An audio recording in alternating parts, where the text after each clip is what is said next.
換殼美極嘅做法嚇。咁啊呢個做法要加10蚊，即是話呢個做法係20蚊咯。咁啊蝦就買咗80幾。呢個時間買嘅蝦佢話，你就比較着數喎。哦，即係個殼冇咁重。咁重嘅喎。蝦肉咧都好緊實彈㗎。係啊，即係唔係話削喎？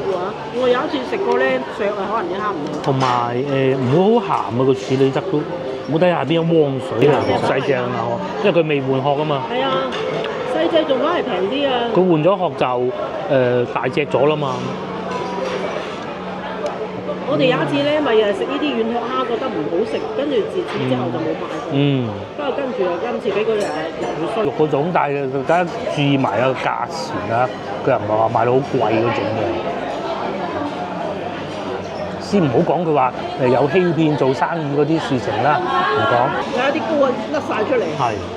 炒就一定係甩出嚟。係咯，原先我就喺度清蒸啦嘛，炒咁啊炒下肯定好食啲嘅。我哋嘅海鮮大餐咁啊，當然食咗一半㗎啦已經，都整體上都幾滿意。係啊，好滿意啊。整體上都幾滿意。係啊，個鉗啊，我啱先做一個好冇肉啊。佢唔係水啊。但花蟹就唔得啦，而家。係。花蟹好容易買。